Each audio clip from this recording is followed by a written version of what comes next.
ఎదుర్కోలేక జనజీవన శ్రవంతిలో కలుస్తున్నారా, లేకుంటే మీ అంటే ఇప్పటికే ఆశన్న మరోవైపు చూసినట్టయితే వేణుగోపాల్ లొంగిపోయారు కాబట్టి వాళ్ళ పిలుపు మేరకు మీరు జనజీవన శ్రవంతిలోకి వచ్చారు? మొట్టమొదట మీ అందరికీ నా వల్లాల్ సలాం. అయితే నేను మీ ఇద్దరం కావచ్చు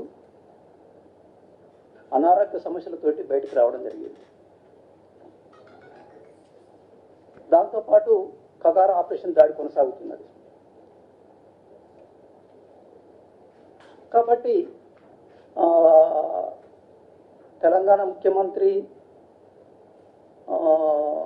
రేవంత్ రెడ్డి గారు, అట్లాగే తెలంగాణ డీజీపీ శివధర్ రెడ్డి గారు కూడా జనజీవన శ్రవంతిలోకి రండి అనేది పిలిపించారు. అట్లాగే రేవంత్ రెడ్డి సారు కూడా నక్సలైట్ మా అన్నదమ్ములే అనేది కూడా మాట్లాడాడు. కాబట్టి ఇవన్నిటిని దృష్టిలో పెట్టుకొని,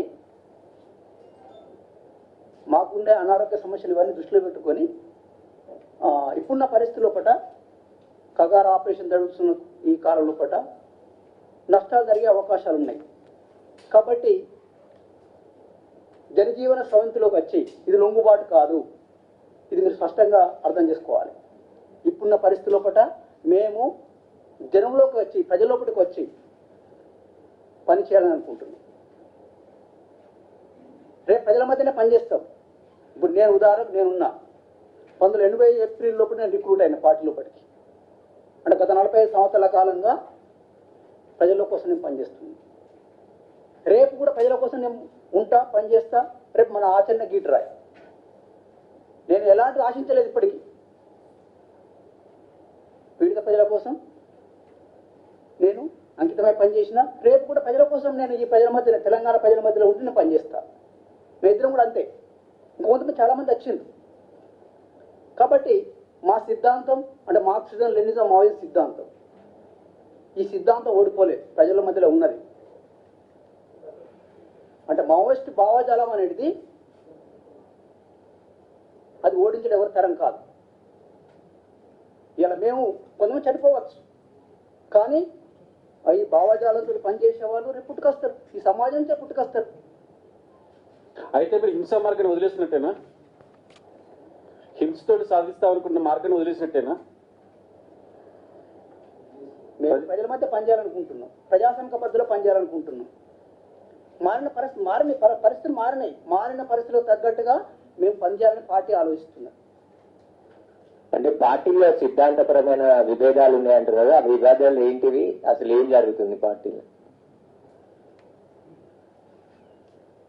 ఇప్పుడు ఆ విషయానికి సంబంధించి అనుకున్నప్పుడు అవన్నీ ఇప్పుడు లోతుగా అంటే పార్టీ మీకు అందరికీ తెలుసు, మీడియా లోపల చీలిక వచ్చింది క్లియర్, పార్టీ లోపల అంతర్గతంగా చీలిక వచ్చింది క్లియర్. కాబట్టి ఆ విషయాలు ఇప్పుడు ఇక్కడ చెప్పలేము. రేపు నెక్స్ట్ అవకాశం వచ్చినప్పుడు నేను పిలుస్తా, మీరు రండి, నేను మాట్లాడతా.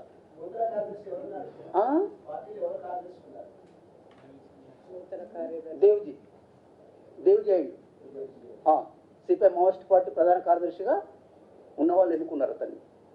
ప్రస్తుతం తిప్పిరి తిరుపతి క్లియర్. మరి మావోయిస్ట్ నుంచి బయటకు వచ్చిన వదలవని చెప్పిన దాని మీ స్పందన ఏంటి? బయటకు వచ్చి లింగిపోవడం వదలవని చెప్పేసి కొన్ని ప్రకటనలు వస్తుంది, దాని మీద మీ స్పందన ఏంటి?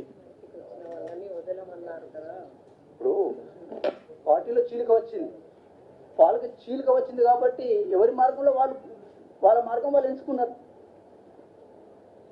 మా మార్గం మేము ఎంచుకున్నాం. నేను మాత్రం సిపిఐ మావోయిస్ట్ పార్టీ లైన్ నేను సమర్థిస్తున్నా, దేవుడిని సపోర్ట్ చేస్తున్నాను, సోల్ని వ్యతిరేకిస్తున్నా అంతే. రేవంత్ రెడ్డి గారి ప్రజాపాలన మీకు నచ్చిందంటారు?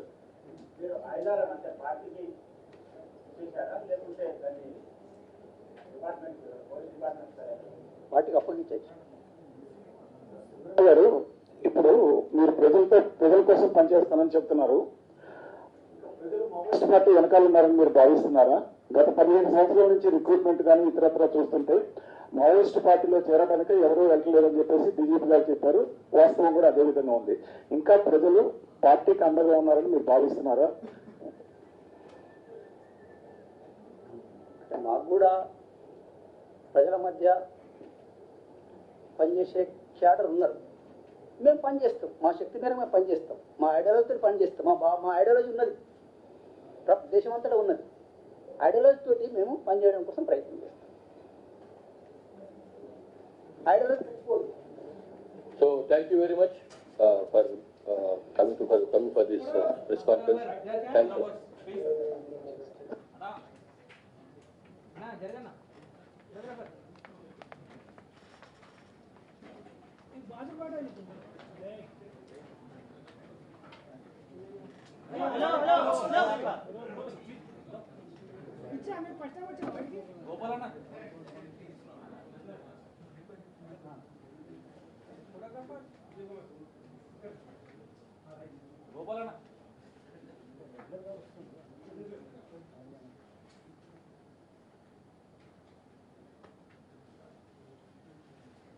భాస్కర్